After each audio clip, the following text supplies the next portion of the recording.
Hello students, welcome back to Sachin math classes. जो हमारा MSc का मैथ चल रहा है integral equation and boundary value problems, उसके ऊपर आज हमारा लेक्चर नंबर 36 है बेटा। इससे पहले के जितने भी लेक्चर थे मैंने सारे पढ़ा दिए हैं। आप जाके नीचे डिस्क्रिप्शन में चेक कर सकते हैं, पूरी प्लेलिस्ट दी हुई है। और एमएससी के मैंने और भी बहुत सारे मैथ पढ़ा दिए हैं। जस्ट लाइक मैं नाम बता देता हूँ: partially differential equation, ordinary differential equation, integral equation and boundary value problem चल ही रहा है अभी, ठीक है। कॉम्प्लेक्स एनालिसिस, बहुत सारे मैथ है जो मैं करा चुका हूँ, ठीक है। आपको सभी मैकेनिक्स ऑफ सॉलिड करा दिया, फ्लूइड मैकेनिक्स करा दिया, सीस्मोलॉजी करवा दिया, सीओवी करा दिया। ये बहुत सारे मैथ है बेटा जो मैं कंप्लीट करा चुका हूँ। और भी बहुत सारे मैथ हैं, रियल एनालिसिस है वो मैंने करा दिया, ठीक है। अभी ट्रिपल ए शुरू करेंगे, एडवांस एब्स्ट्रैक्ट अलजेब्रा, जो कि बच्चों को बहुत ज़्यादा प्रॉब्लम आ रही, डर लग रहा है, पता नहीं क्यों लग रहा है लोगों को। जब मैं बीएससी का जब ट्रिपल अलजेब्रा कराया था ना, तो मैंने ओनली उसका ग्रुप कराया था बेटा, रिंग नहीं कराया था उसका मैंने ना। तो बंदों के आज भी मैसेज आते हैं कि सर ग्रुप तो बहुत ही ईजी है, तो आप इसका भी करा दीजिए। तो उसको भी अभी शुरू करेंगे हम लोग बहुत जल्दी। तो इसका पहले हम एमएससी का ही पार्ट कंप्लीट कर देंगे, ट्रिपल ए।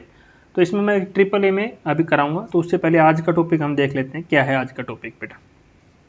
देखो, मैंने पिछले लेक्चर में आपको पढ़ाया था सेल्फ हेड जॉइंट का ही। सेल्फ हेड जॉइंट पे मैंने 2 लेक्चर लिए, पहले ही बताया था।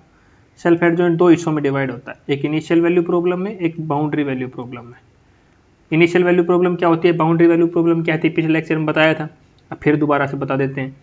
जब हमारी जो बाउंड्री कंडीशन दी हुई होती है, ठीक है, ये वाली वैल्यू जो कंडीशन दी हुई होती है, अगर इन दोनों की ये ब्रैकेट के अंदर वाली वैल्यू सेम है तो वो इनिशियल वैल्यू प्रॉब्लम। अगर दोनों की डिफरेंट है तो क्या हो जाएगी, बाउंड्री वैल्यू प्रॉब्लम। यहाँ क्या है, दोनों डिफरेंट है, तो ये कौन सी प्रॉब्लम हो गई बेटा, बाउंड्री वैल्यू प्रॉब्लम। पहली चीज तो ये याद रखनी है, सेल्फ एडजॉइंट इक्वेशन ये होती है, पहले बता चुका। इसका दूसरा फॉर्म क्या होता है वो मैं पिछले लेक्चर में बता चुका, आप ये याद रख लीजिए। इसका सॉल्यूशन क्या, इसको इक्वेशन नंबर 1 नाम दे दिया, इसको 2 नाम दे दिया बेटा। जो इसका सॉल्यूशन रहेगा, अज्यूम कर लेते हैं ये हर बार सेम ही अज्यूम होगा, कुछ अलग से अज्यूम नहीं होगा। ये हमने इसका सॉल्यूशन अज्यूम कर लिया है। आरएसटी क्या है बेटा, इंटीग्रल मैथ पढ़ रहे तो यहाँ पे क्या है, कर्नल है, ठीक है। तो मैं बचपन से आपको पढ़ाते हुए आ रहा हूँ इस चीज के बारे में। अभी इंटीग्रल इक्वेशन मैथ शुरू किया ना, तब से पढ़ाते हुए आ रहे हैं हम लोग। अब जो यूएस है और वीएस है बेटा, वो क्या है, लीनियर इंडिपेंडेंट सॉल्यूशन है किसका, इक्वेशन 1 का। तो यहाँ पे जब इक्वेशन 1 लिए तो आर एस टी क्या है, हमारा कर्नल है, और इसकी वैल्यू क्या थी बेटा, U S V T minus U T V S upon A. ये हमारी आर एस टी की वैल्यू है, क्योंकि लिखना पड़ेगा ना कि यूएस वी एस क्या है, हमारा लीनियर इंडिपेंडेंट सॉल्यूशन है, और जो आर एस टी है उसकी वैल्यू तो ये है हमारी। अब दे देखते हैं इसकी बेटे बाउंड्री कंडीशन, इसको साफ कर लेते हैं इसको। ये बहुत ही अच्छा क्वेश्चन है बेटा, और आपके नोट्स भी कहीं से आपने देखे होंगे, बहुत सारे नोट्स ग्रुपों में घूमते रहते हैं। तो उसको इजी वे में कहीं नहीं दे रखा, मैं इसको बताता हूँ।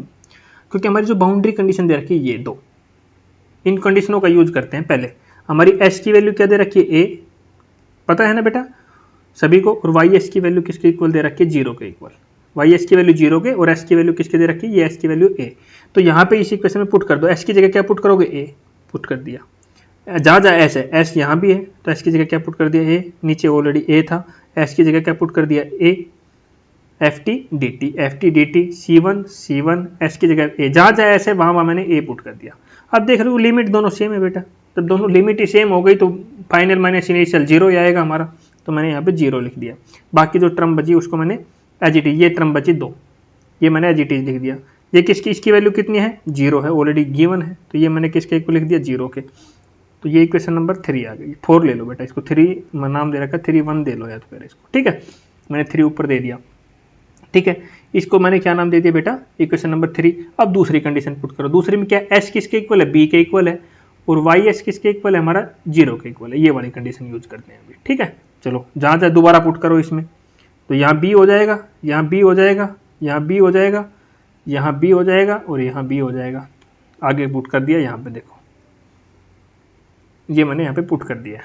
ये किसके इक्वल है, 0 के इक्वल है, ठीक है। यहाँ से मैं इस चीज को दूसरी साइड भेज देता हूँ, इंटीग्रेशन वाले टर्म को। तो C1 plus u b plus C2 v b की वैल्यू क्या आ गई, minus integration over a to b r b t, क्योंकि यहाँ भी बी लिख आएगा ना बेटा, एस था यहाँ पे बी लिख दिया, एफ टी डी टी।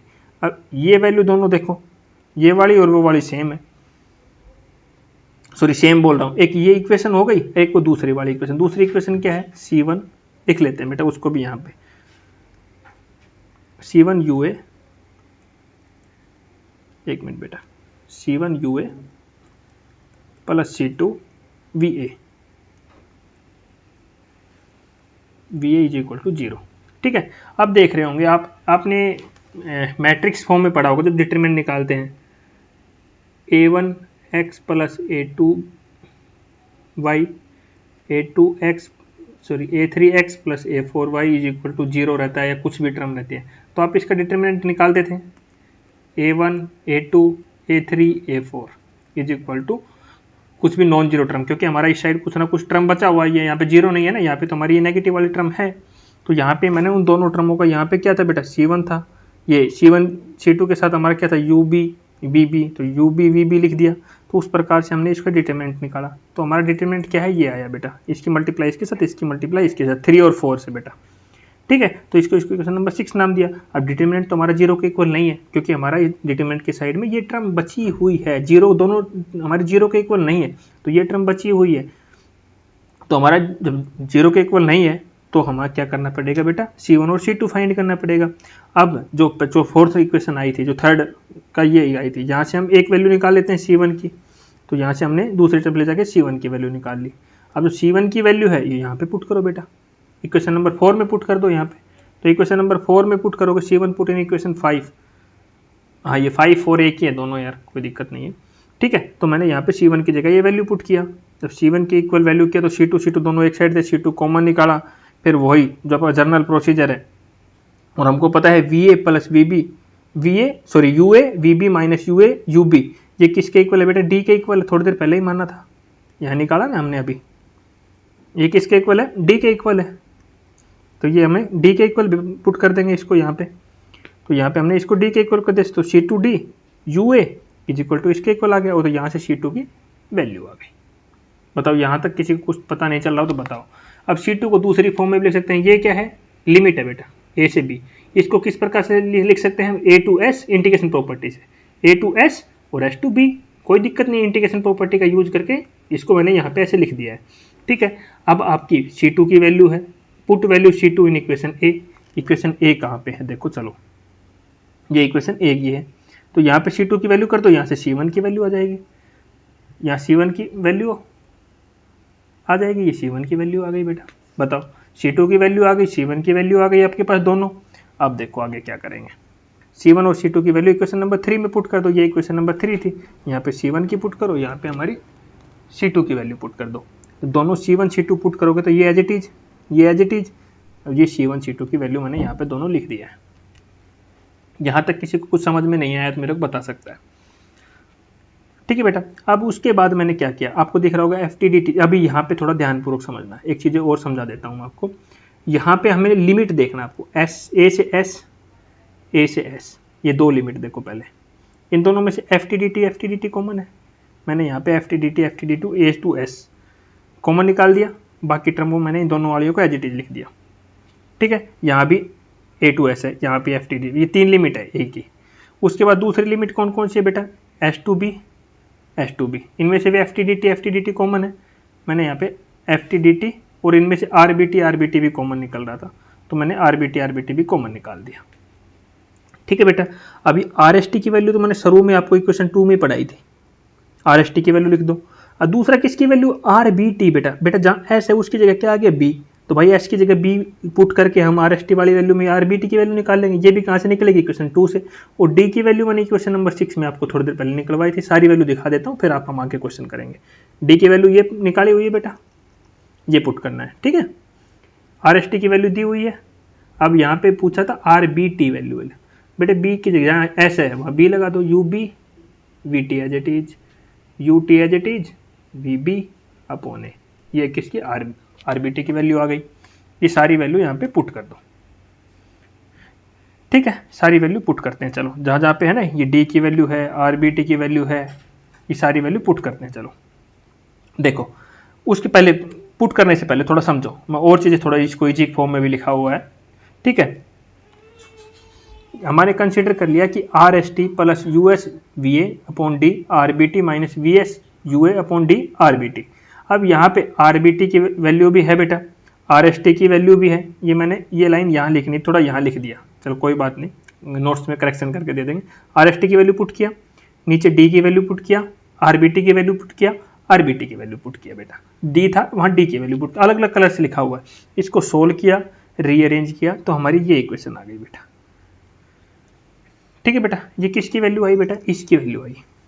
ठीक है, अब ये वैल्यू, इसकी वैल्यू हमें किस में पुट करना है, इक्वेशन नंबर 10 में पुट करना है। अब बोलोगे सर ये कंसीडर इतना बड़ा याद रखना पड़ेगा, अरे याद क्यों रखना पड़ेगा आपको, इसकी वैल्यू निकालिए, देखो यही लिखा हुआ है ना एज इट इज, ये वाला बीच वाला ये लिखा हुआ है, यही हमने एज इट इज इसकी ये वैल्यू है, ये इक्वेशन नंबर 10 में पुट किया तो हमारा क्या आ गया, y s is equal to minus g s t F T D t. वो जी एस टी हमारा क्या है, ग्रीन फंक्शन मान लो या कर्नल मान लो, यहाँ पे क्या है ग्रीन फंक्शन है हमारा। तो एस की दो वैल्यू आई, अभी हमारी ये आई है बेटा, इसकी पूरे की वैल्यू, तो हमारी क्या आएगी, ये थोड़ा ध्यानपूर्वक ये आपको याद रखना पड़ेगा। इस टाइप में ज़्यादा कुछ हेल्प नहीं कर पाऊंगा, अगर आपको मेरी इंटीग्रल की इक्वेशन में अगर किया होगा ना तो बच्चा घर बैठ के इसको अच्छी तरह कर सकता है। ठीक है, अब इसको क्या है, एस जब हमारा लेस देन टी होगा तो ये वैल्यू होगी जीएसटी की, जब एस ग्रेटर देन टी होगा तो हमारी ये वैल्यू होगी। इसको नोट्स में मैं थोड़ा और ओपन करके लिख दूंगा, मैंने ध्यान भी नहीं दिया इसके ऊपर ज़्यादा, तो इसको मैं नोट्स में थोड़ा और ओपन करके लिख दूंगा, जो बच्चे नोट्स देख रहे होंगे नोट्स से थोड़ा और अच्छी तरह इसको देख सकते हो। ये स्टेप को तो बिल्कुल सही है, इसको मैं थोड़ा और ओपनली करके लिख दूंगा बेटा, जो ये मैंने थोड़ा बहुत गलत किया हुआ है ना, इसमें गलत नहीं मतलब आगे पीछे किया हुआ है, उसको मैं पूरी तरह अरेंज करके नोट्स में इसको और अच्छी तरह प्रोवाइड कराने की कोशिश करूंगा बेटा। अब इस पर एक क्वेश्चन भी पूछ लेता है कई बार बेटा, solve and find green function और बाउंड्री वैल्यू प्रॉब्लम। तो आपको पता है एफ एस आ गया, हमारी एडजॉइंट वाला है, दोनों कंडीशन आ गया तो मतलब बाउंड्री वैल्यू प्रॉब्लम भी है, सेल्फ एडजॉइंट इक्वेशन हो गई, पी एस की वैल्यू सेम, कंपेयर करेंगे इस इक्वेशन को और इस इक्वेशन को, दोनों ये जेड इक्वेशन मान लो ना, इन दोनों को कंपेयर करोगे तो यहाँ से एफ एस की वैल्यू कितनी है, क्या वो एस की वैल्यू कितनी है, क्या वो एस है ही नहीं, तो क्या वो एस की वैल्यू 0 हो गई बेटा, क्योंकि वाई का वाला कोऑर्डिनेट ही नहीं है हमारा, क्या वाला कोऑर्डिनेट ही नहीं है यहाँ पे, और पी एस की वैल्यू कितनी है यहाँ पे 1 है। तो सेम इस इक्वेशन को करेंगे तो यहाँ क्या बचेगा, d square is equal to 0 मानेंगे बेटा, क्योंकि एफ एस को तो हमें लेना नहीं होता, तो D square is equal two plus minus 0 हो गया। तो इसको सोल्व करेंगे, इसका निकालेंगे तो क्या आएगा बेटा, y s is equal to c one plus c two s, क्योंकि ये हमारा डबल कोऑर्डिनेट में, पहले एक बार इंटीग्रेशन करेंगे फिर एक कांस्टेंट आएगा, फिर दोबारा करेंगे दूसरा कांस्टेंट आएगा। ठीक है, ठीक है, अभी यू एस को हम क्या मान लेते हैं, एस मान लेते हैं, और वी एस को क्या मान लेते हैं, एल माइनस एस मान लेते हैं, और अज्यूम कर लेते हैं ये हमारा क्या है, ग्रीन फंक्शन है। ठीक है, तो अज्यूम किया तो A U S B V S, S जब लेस देन टी है तो ये माना, एस ग्रेटर देन टी है तो ये माना हमने। यू और वी एस की वैल्यू पुट कर दो, यू एस और वी एस की जो हमने अभी लेट किया था ये वैल्यू पुट किया तो ये आ गया हमारा। ठीक है, ये ग्रीन फंक्शन निकाला हुआ है बेटा, ये खुद से भी ट्राई कर सकते हो आप। जब जीएसटी हमारा क्या है, कंटिन्यूस है, तो हमारी दो कंडीशन होती है, g s is equal to t positive is equal to होता है जी एस टी नेगेटिव, ये हमारा इक्वल होता है। ये मैंने ग्रीन फंक्शन निकालना सिखा रखा है, थोड़ा थोड़ा बताया हुआ है, सीख लेना है, पता नहीं एग्जाम में दे दे इसलिए बोल रहा हूँ। तो दोनों इक्वल हो जाएंगे, तो जी की वैल्यू तो आपके पास ये है बेटा, पॉजिटिव मतलब जब बड़ा है, एस टी से बड़ा है, मतलब एस टी से बड़ा है तो मतलब पॉजिटिव, एस टी नेगेटिव तो मतलब ये वैल्यू ले लिया है, दोनों का आपको टी पुट कर दो।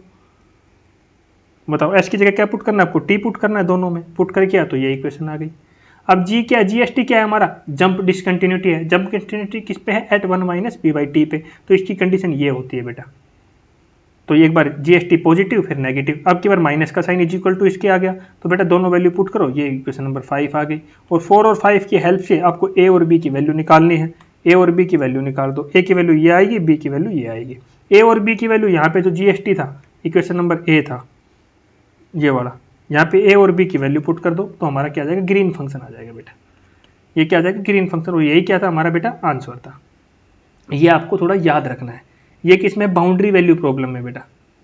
ठीक है, तो नोट्स में थोड़ा और अच्छी तरह करके मैं इसको दे दूंगा, बट आपको समझाने का तरीका मैंने बताया था कि ये होता है बेटा। मेनली मेरा मोटो यही है कि आप अच्छी तरह समझ जाओ चीज़ों को, और जैसे मैंने पढ़ाया था मैं आपको थोड़ा यहाँ बताना चाहूँगा, मैंने बाउंड्री वैल्यू प्रॉब्लम और इनिशियल वैल्यू प्रॉब्लम के ऊपर आपका अच्छा वीडियो लिया हुआ है, थोड़ा वहाँ से जाके देखना इन स्टेपों को, ये वाला स्टेप, और यहाँ भी मैंने थोड़ा सा एक स्टेप छोड़ा हुआ है यहाँ से। बाउंड्री वैल्यू प्रॉब्लम में लिमिट कांस्टेंट होती है, अपर लिमिट कांस्टेंट होती है या लोअर लिमिट कांस्टेंट होती है, वो सब चीज़ें आपको यहाँ से कर लेना, या मैं नोट्स प्रोवाइड कराऊंगा वहाँ पे इसको अच्छी तरह प्रोवाइड करा दूंगा। बस मेरा मोटो था ये ग्रीन फंक्शन कैसे निकालते हैं, आगे का तो आप लोग समझदार हो, आप लोगों को सब कुछ आता है, कर ही लोगे। ठीक है, नेक्स्ट लेक्चर का प्लान और दिखा देता हूँ आपको, जो कि बहुत ही इंपॉर्टेंट है, लेक्चर नंबर 37। बेटा ये एक क्वेश्चन नंबर आपका बार बार 2-3 बार पूछा हुआ है, transport the boundary value problem minus d square y upon d s square plus lambda y is equal to f s, y dash 0 is equal to y dash s is equal to 0 into integral equation. तो बेटा ये मैंने एक अलग से lecture ले लिया क्योंकि इसमें ग्रीन फंक्शन का यूज ना होकर मॉडिफाई ग्रीन फंक्शन का फॉर्मूला यूज होगा। ये भी हमारा एक प्रकार से इसी पे ऊपर बेसिस क्वेश्चन है जो हमने अभी सेल्फ एडजॉइंट इक्वेशन सीखा था, इसकी बाउंड्री वैल्यू प्रॉब्लम पे भी बेसिस है, इससे रिगार्डिंग भी है, बट ये ग्रीन मॉडिफाइड फॉर्मूला यूज होगा इसमें। ग्रीन फंक्शन नहीं, सॉरी ग्रीन फंक्शन नहीं होगा, ग्रीन मॉडिफाइड फंक्शन यूज होगा। तो उस चीज़ का कब ग्रीन मॉडिफाइड फंक्शन यूज होगा, ग्रीन फंक्शन का तो मैंने ऑलरेडी पूरा लेक्चर ले लिया यार। अभी ग्रीन मॉडिफाइड फंक्शन का यूज होगा तो वो हम इसको अगले लेक्चर में एक लेक्चर इसके ऊपर और ले रहा हूँ। इसका मैंने कहीं देखा नहीं था, बट अभी एग्जाम देखा तो मैंने आपके क्वेश्चन आया हुआ था, तो मैंने इसको भी लेके कवर करने की कोशिश करूंगा बेटा। तो नोट्स जरूर ले लेना, मैं रिक्वेस्ट करूंगा कि 100 रुपीज़ में मात्र नोट्स अवेलेबल है, आप ले सकते हो। टेलीग्राम चैनल पे भी अवेलेबल है, ठीक है। हाई मैसेज भेज दीजिए, वहाँ पे मिल जाएगा, क्योंकि पूरे नोट्स आपके सामने जो प्रिंट निकलवा के रखोगे ना, प्रिंट निकलवाने के भी कुछ तरीके हैं बेटा। प्रिंट ऐसे मत निकलवा लेना, मेरे नोट्स क्या है बड़े रहते हैं थोड़े से, 400 पेजों के नोट्स से मान लो थोड़ी देर के लिए, ठीक है। एक पेज पे कितने पेज निकलवाओ बेटा, ये एक A4 साइज पेपर है, इसको लैंडस्केप में निकलवाओ। लैंडस्केप में एक पेज पे 4 पेज आ गए इस साइड में और 4 पीछे आ गए, मतलब 8 पेज आ गए। थोड़ी देर के लिए मान लो आप 320 पेज है मेरे नोट्स में, तो 8 पेज एक पे ही आ गए, 8 से डिवाइड कर दो, मतलब 40 पेज में पूरे नोट्स। तो बेटा उस तरीके से आपको नोट्स को 50-60 पेजों में आपके सारे आ जाएंगे। 100 रुपये में आपका बताओ पूरा A4 साइज पेपर आराम से निकालो, फिर वीडियो देखो, उसी में थोड़ा बहुत कुछ करेक्शन करना है, कुछ एडिट करना है अपनी तरफ से, क्योंकि सेल्फ नोट्स भी बहुत ज़रूरी होते हैं, तो उसमें थोड़ा करेक्शन कर लीजिए। बुक को जल्दी पढ़ पाओगे, टाइम खराब नहीं होगा, सारी चीज़ें बहुत ही ज़रूरी है, ठीक है। एंजॉय करते रहिए, थैंक यू।